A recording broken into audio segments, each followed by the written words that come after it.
warm feeling about this place, and it's partly because we've got the sunshine today, and it's also part of this space, this room, and the memories actually of having trained NLP for a long time in this space. I remember vividly a chap called Sean lying down halfway between the stairs there, having his personal breakthrough session. He's now Danny's husband. So connection with him lying down.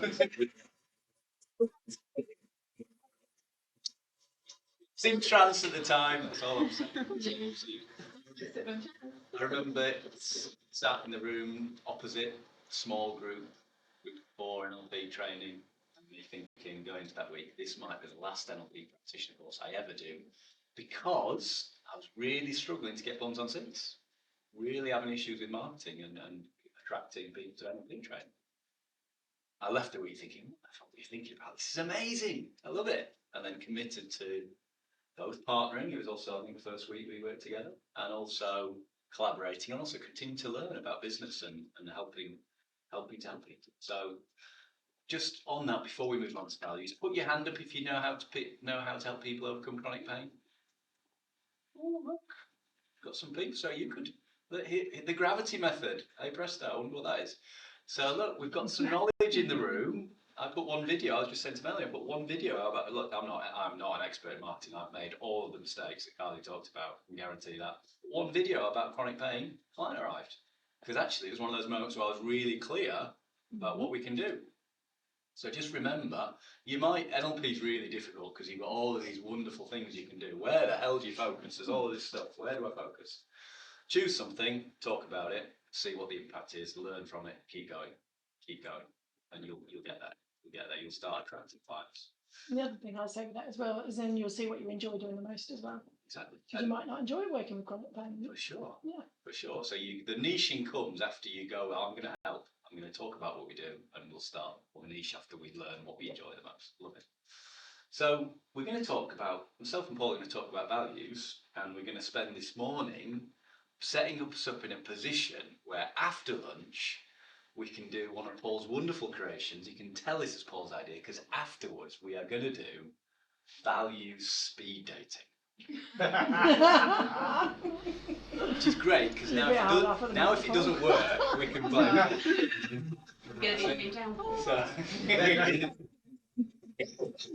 Let's just reframe this. So Dennis and I decided what we were going to do by having a glass of something cold. He had lime and soda, I had orange juice and lemonade.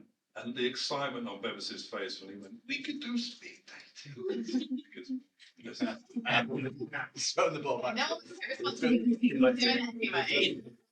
So we'll leave it there. We could bat that back, but we won't. One of the key reasons why we want to talk about values today is because it is the area where we get asked the most questions. So it's the area where, when you've trained as a master practitioner, it's often something we get asked lots of questions. What about this? What about threshold values? So we want to answer some of those questions. We also want to find out from you, who here is currently working with values with clients or has used values with clients? Awesome. Yeah, that's cool. Cool. So who here doesn't know anything about values in terms of using values with clients? Yet. Good. So we've got a mixture, which is great, because there's going to be an element of teaching and refreshing for some people who are practitioners and haven't explored values yet at a deeper level. And there's going to be an element of refreshing for those who have. And then there's also going to be an element of overcoming some of the challenges. So those of you who have worked with values, what are the challenges you experience? What are the challenges that you have? Explaining towards and away from the value. Oh, well, I love that one. You love that one. With clarity. Explain it. Just make it harder. Okay, cool. Explaining towards and away from motivation. What other challenges do we have? Letting go and useful. Oh, love that. We've got a really simple cheat for you. It's really straightforward. That. Remember swish? Yep. Yeah. Good. Awesome. What else? How am I doing? Not blocking the screen. Doing all right? Yep. Cool. What else? Any other challenges on? Yeah, I've got another. Yeah. All of the when they're all away from. Yeah. From the 8 that you've elicited. Yeah, which is what you get when you first work with a client and they've got lots of yes. stuff. Which is probably what you had with your breakthrough, isn't it? Again? Yes. Yeah. Cool. Awesome. And that links directly with that question there, which is, I don't know why we've done this, because we're now going to have to do something completely different, but that'll be fine. Rejig the slides and everything. keep throwing us at what else, what other challenges, for those of you values, any other challenges that you've had working with values? I think we also in turn, I mean, there's some technical questions, reasonably technical questions, and very technical. I mean, in practical terms, to train on master plan, it takes the best part of a day, doesn't it? So, do you find it a nice, clean, slick process that doesn't take too long? No, I was going to say when someone wants to introduce them as well, even if you've been working with a client for a while, like when to introduce it effectively. I think that's me. It's And easier for some clients than others as well. Yeah. So And linked to that, when life values versus like individual values, and how you do you do life first, or do you do the others? And then if you do the others, does that affect life? And if you haven't done the work beforehand, like it. Brilliant. And then when they're working on the business, why would they want to do their life with you? This is cool. There's some people that are thinking, what the hell are they talking? Get that. So of course, what we're going to do now is the higher, some of the master practice could keep going and give us more challenges, I'm sure. So unusually for me, I'm going to limit that because I'm aware of the time. But we also want to get into what values are. Spend some time. We're going to spend some time explaining what values are, recapping, refreshing, and from your perspective, why is it a good thing to use values? Certainly, in terms of that whole clarity piece, understanding where someone is heading, and you have somebody who's written a great vision, a great goal. Actually, once we start exploring values, the two don't match up. Then we're constantly, it's like you're driving with a handbrake on. So we're not quite in the right place. So to find the right time in which to explore values and to get the right values in place, to match that, to align that with the goals, the vision, it's hugely important. It's almost like the grease that gets the goal working. And just to answer one of these questions, when? Perfect. There's somebody in the back who I know well who's nodding, because they've had a breakthrough and they've had a big emotional breakthrough. They've changed their life completely. The when is the next step. It's like, now I'm here, but I'm just not moving. Well, why am I not moving? Because you're focusing right now on the things that have got you to where you've got. To get to where you're going to go, you need to focus somewhere else. So who here felt uncomfortable with money? When somebody was, so put your hand if you felt uncomfortable with money today. Cool. So that's a values issue. It's a values and beliefs and attitude issue. So you've now got an area to explore with somebody in the room after today around money. Okay? Good. And look, I've been there. I had money moved up my values list back in 2012 and moved health down. Why would you do that? Well, it was the right thing at the right time. And felt deeply uncomfortable for 2 weeks because all these beliefs, money is the root of all evil, all this stuff came from my parents that I wasn't aware of, was deeply unconscious, suddenly rose to the surface. So we're explaining why we focus on values. It's the ability for us to start to look under the bonnet of our psychology around what motivates us. And it's the answer to where we might be a bit stuck. Can I ask a quick question there? If someone's then earning money, but it goes out again as fast, is that a values issue then? Or is that a limiting belief issue normally? Well, great. So we're Sorry, just to, no, this is good. So we've now moved straight into kind of what values are. Any motivational mappers in the room? Awesome. So you guys are experts in values already. So a value. So we're going to kind of. This is something we shared in our last course, and I think Paul encouraged me to share it again. A motivational preference is a directly out of the motivational mapping coaching book. We have managed to get that in. Good.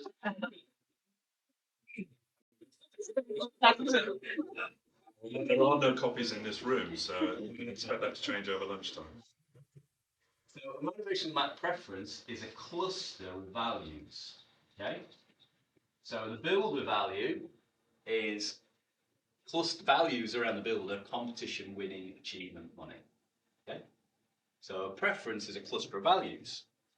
A individual value, let's for the sake of transparency and flow, we're going to use the value of money, then has a cluster around it of what?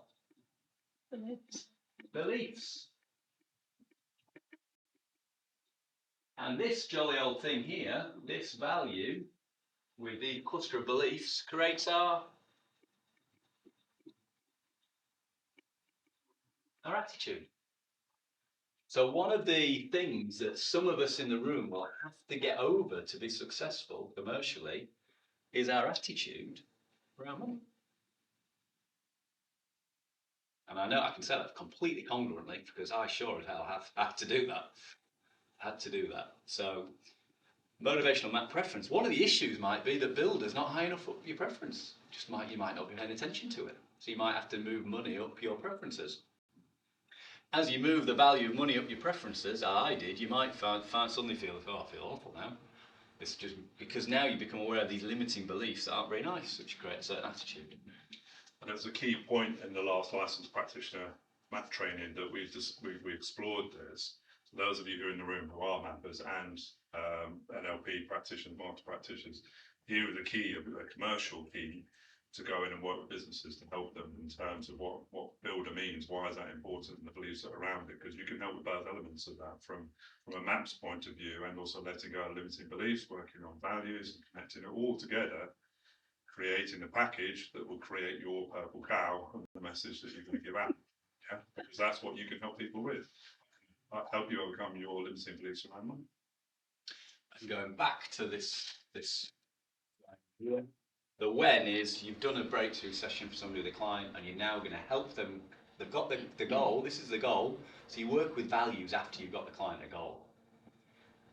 You can also do it without doing the deeper emotion stuff because values are quite logical. So you could even start with values should you choose to. There's your goal, and now we're going to align your values so you're now aligned with your goal. Because if your goal's here and the values are over here, you might want to go over here, but we keep being pulled over this way. And that feels really uncomfortable, doesn't it? So it's also about overcoming discomfort. I don't know if it's relevant to that, but I'm in the position of moving on to values with Aim through coaching. Yeah. And I can see from what you're saying, I'm almost at a bit of a tie between that, being coached, but moving on to the values seems a little bit too soon from the breakthrough because there's other stuff come up. Yes. So it's like this balance of from the person that's being coached as well. Yeah. That I can see that it's difficult for Amy to know when to push it, or that's what we'll do next. Who felt uncomfortable after an NLP course? Anybody ever feel uncomfortable? Guess what? I was with you. I was a breakthrough client. I was a breakthrough client on my own master prac course. I've tried not to be, but the universe wasn't having any bit. No, you're gonna. And I had a breakthrough around business growth, and I felt really uncomfortable. I felt weird. And it actually made me empathise from your experience. Like, this is what it feels like. Matt's like, good.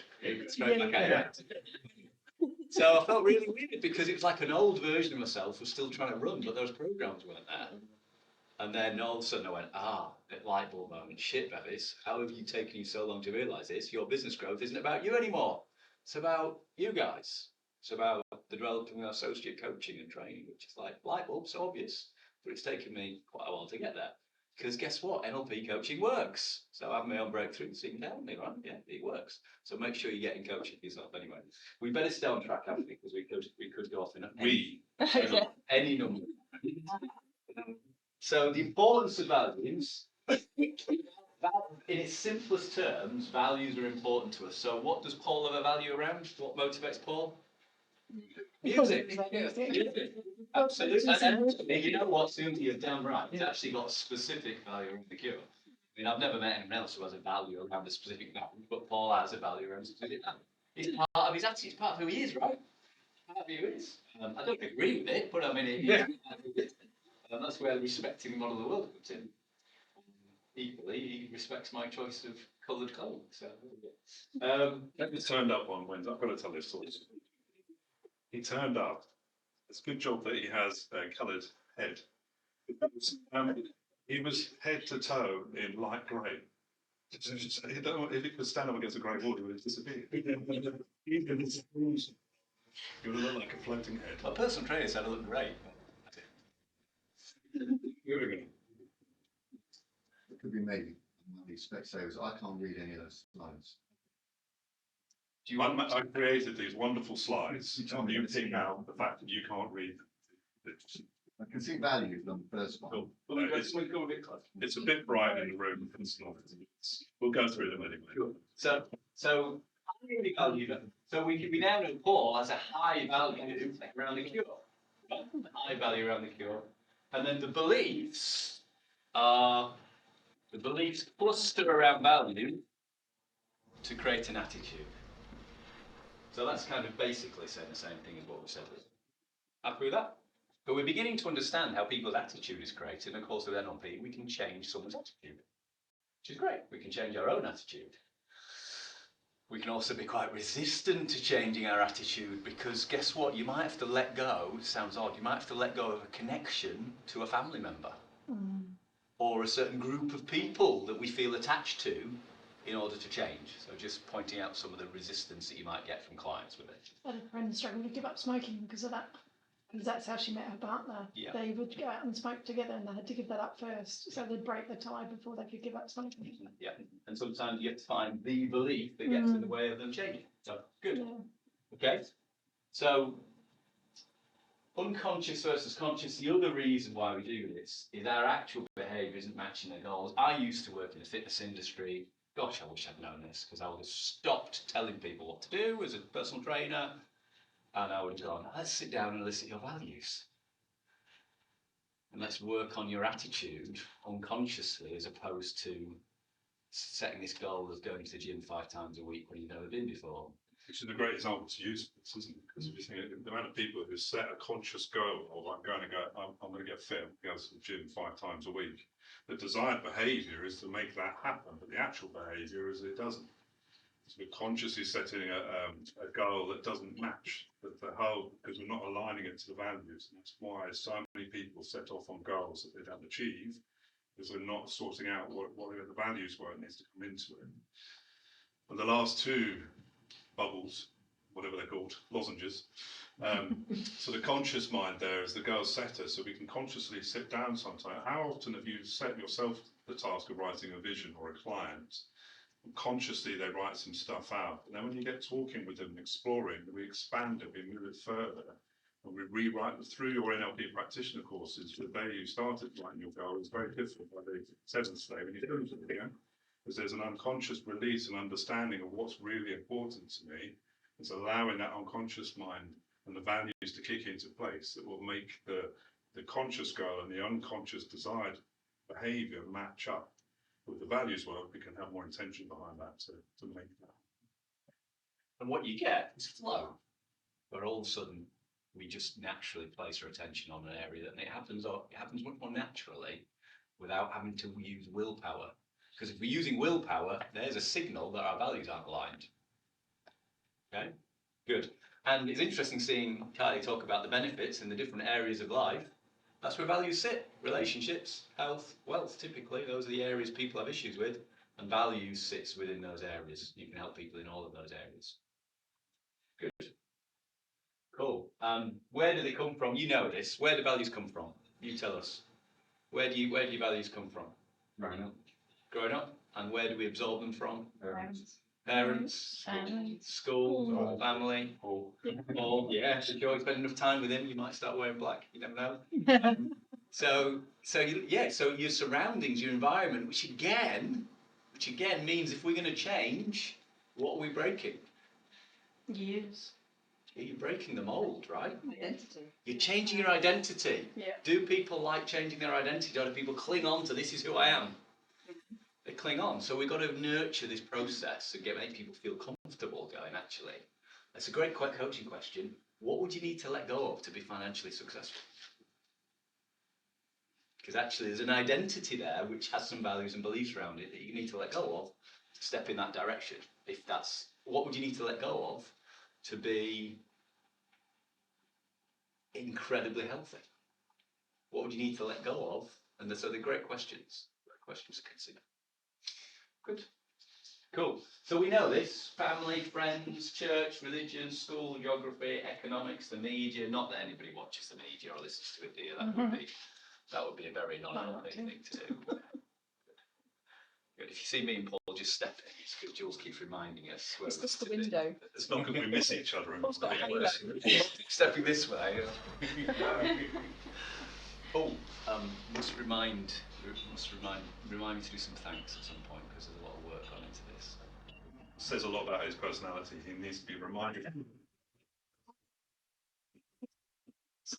That was a good bit, yeah. So we've now covered this: values and beliefs, beliefs plus around values, health, wealth, relationships, but also there can be issues around personal growth. There are other areas where they could cause issues, but they tend to be They're the higher chunk, but even stuff we've been talking about today, just in some of the breaks as well. If you think about some specific stuff that you can help people with, even using similar techniques of what we're now talking about. So if you have a value around networking, who here enjoys networking? Who finds it a challenge at the moment? So if we can actually, as a coaching client, work with a client, we'll just explore their values around networking, what their beliefs are. It starts with. So this is why this exercise around values can be used in so many different ways. But obviously, we're focusing on your big life values. But this is exploring exactly that, and again, the link to maps as well. Final one before we move on. Put your hand up if you have perfect balance in life. Oh, wow. So if we've not got balance, then we need to look at our life values, and that answers your question. If that's the question, how's your life balance? Have you got it balanced between work, play, rest, nutrition, sleep? If the answer is no, the answer is within life. Yeah, or at least one of the answers is within life values. Just it's my job just to throw stuff in. So just connect to what Kylie was talking about earlier, about the people that you're talking to, your market, the individuals that you want to help. Who here has been on a personal development course of some description? So that's pretty much everyone, yeah? And yet the question Bevis asks is who feels perfectly balanced in their life? We're not. And we've done a lot of personal development work. So your marketplace, people haven't done any of this stuff. So how much help do they need? To get that message out there to people about balance in your life. Who want more balance in your life? I can help you with that. Yeah. Health issues. Wow. Yes.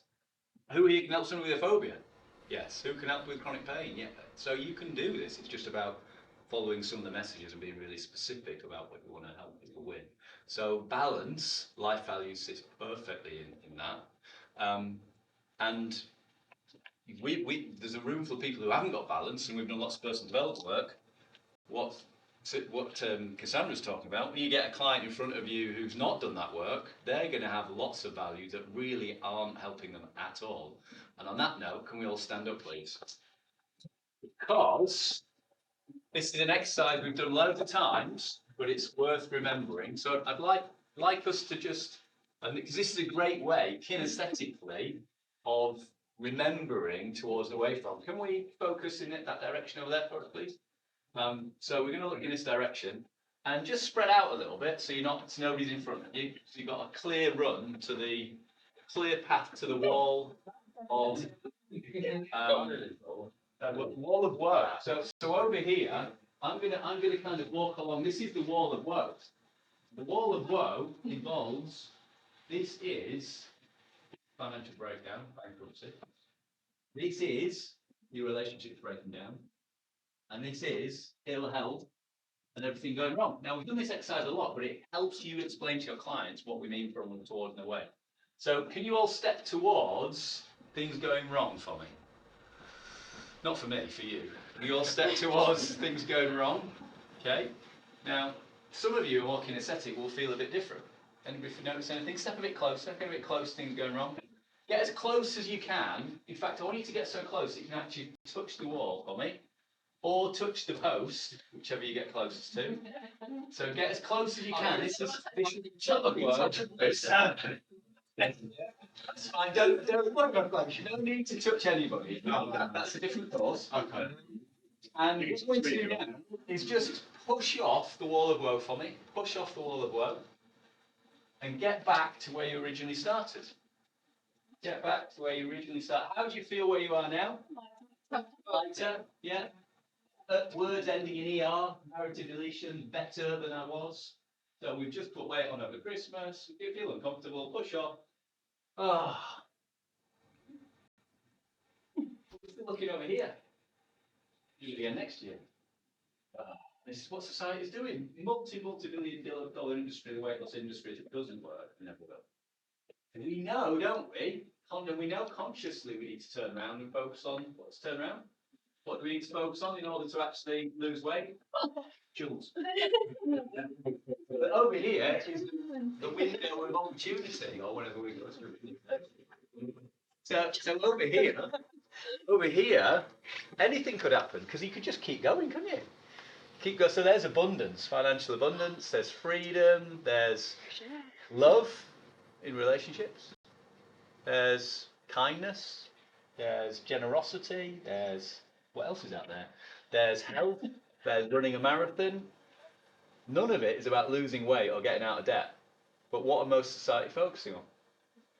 Oh, and my personal favourite, this isn't about avoiding conflict. Because over there's conflict. And if you avoid conflict, what do you create? Conflict.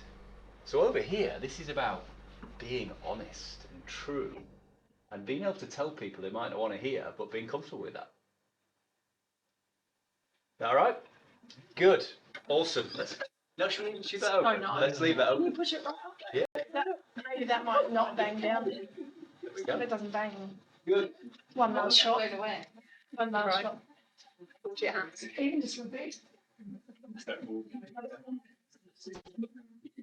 It's nice. For those of you who've been on a bit of a journey with us over the years, know about windows of woe, windows of opportunity, walls of shit, apple trees of plenty. Please, but actually, I can guarantee you, as Bevis says, we've done it in lots and lots of different groups. Do it with your clients one-to-one because it really makes a difference and helps them understand what towards and away from is. By leading them towards the values exercise that you're going to do, make sure you do that before you start doing the values exercise because they've already got it in their head then. It's like a pre-frame ready to do it. It's a great exercise. And the thing is, that exercise itself doesn't really do anything. It does because clients have a conscious understanding of which way am I heading. But it makes a lot more difference to the client if you then actually explore their deep unconscious values and start to change them and align them. So that isn't, sometimes people see that exercise and go, that's what it is, that's the exercise. It's not really, it's an explanation of whether are we focusing in that direction or that direction. So anybody sat here now aware of an area of life where they may be focused at least partially in that direction? Great. So awesome. So you just keep working on yourself. Just keep working on yourself. Don't do this thing of I'm broken, I'm fixed. It's a journey, right? It's a journey. Good. Everybody happy? Fab. How would you do that virtually? The great thing with values is values can be done perfectly virtually. Yeah, I know. I was thinking like that description. The exercise. So after, I mean that exercise.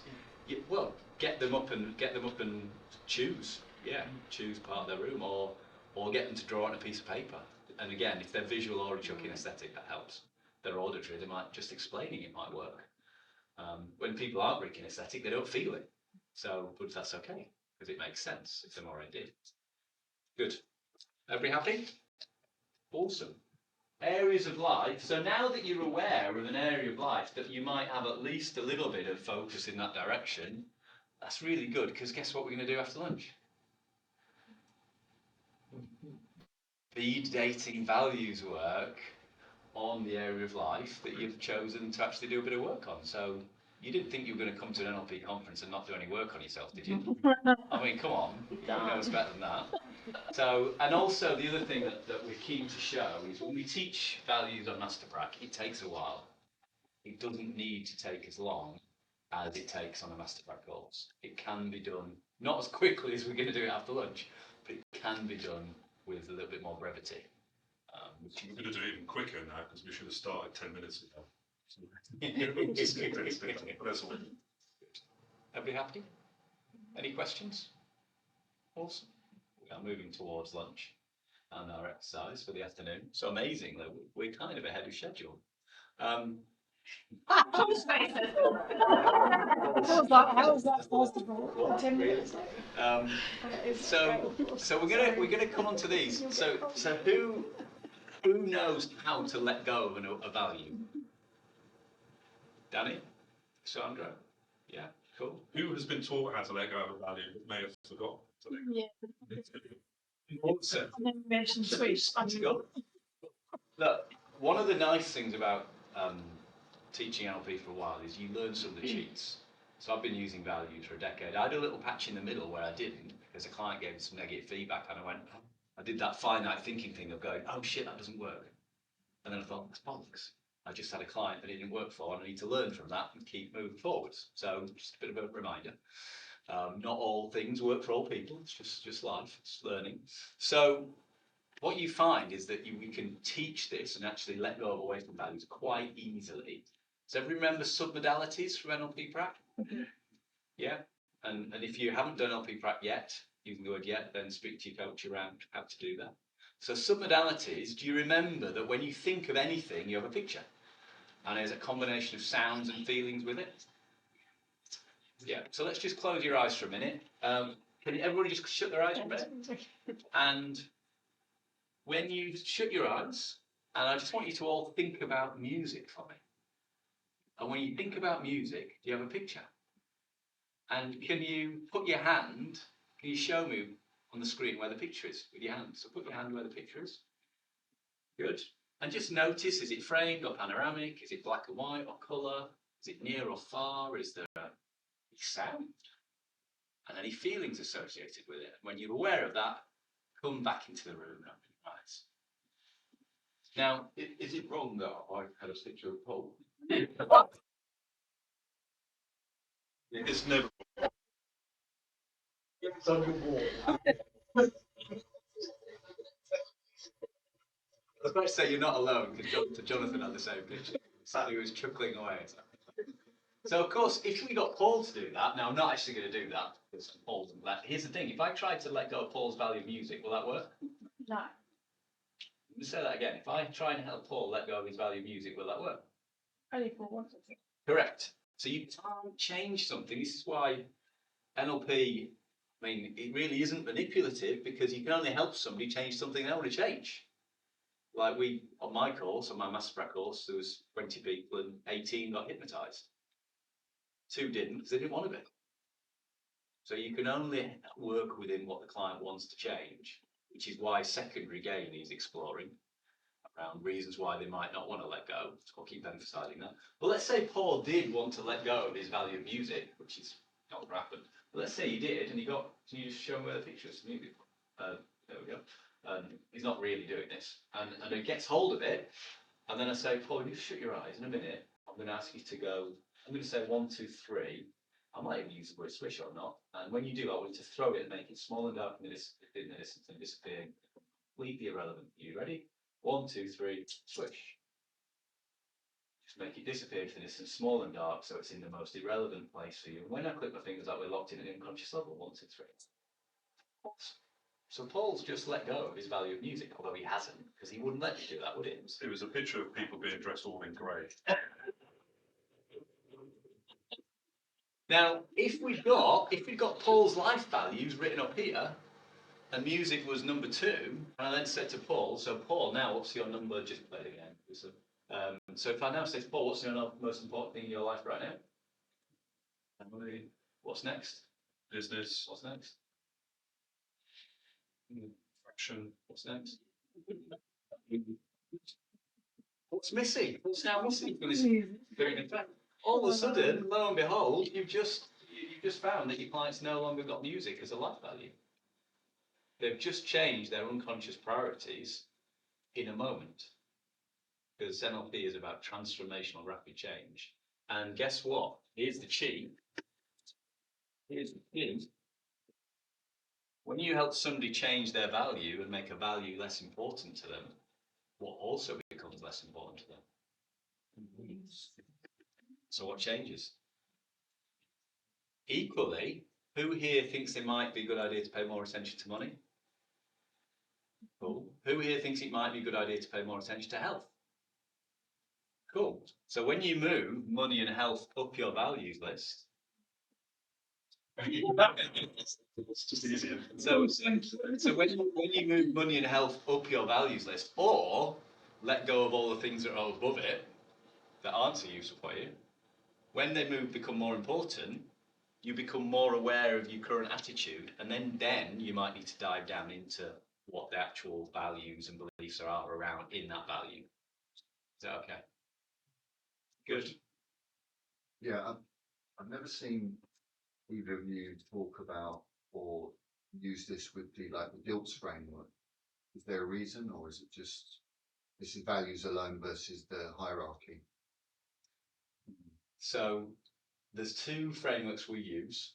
Obviously, NLP is a very broad spectrum. So the spectrum we're training through is the ABNLP and the ANLP.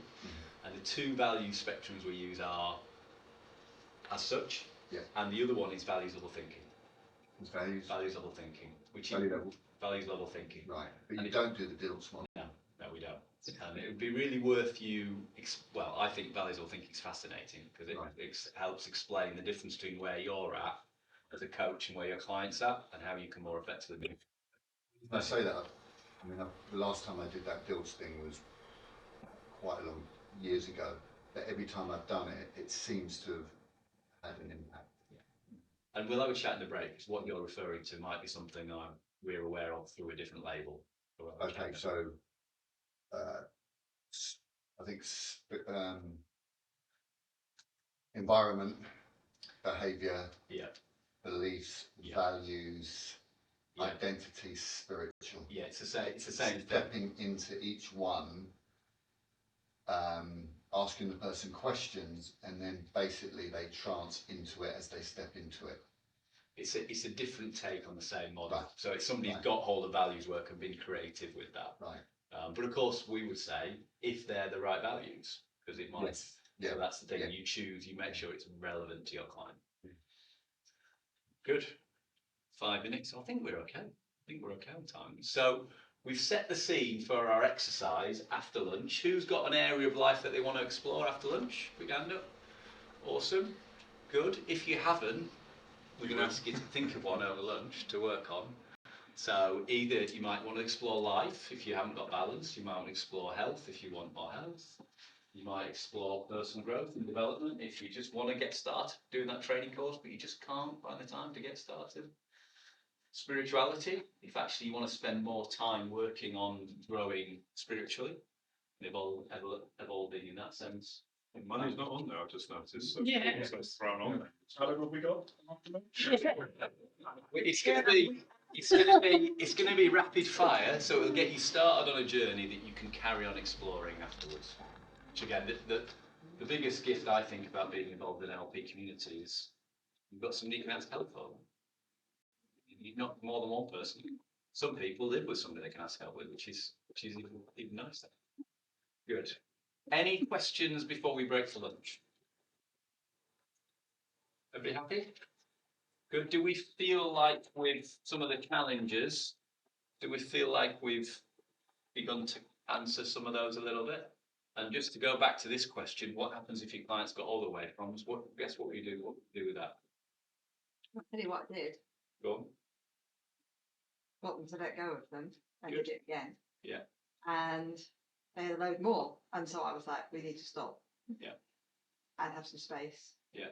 For the other stuff to Great. So ultimately, if you've got a client all the way from you let go of all the away froms, and then others will come to the surface. If you keep letting go of the away froms, positive ones will eventually rise to the surface. And if they don't, then you would find what they want to make more positive. So let's say you want to move health up, and then you would start working to move something up. So make it more important.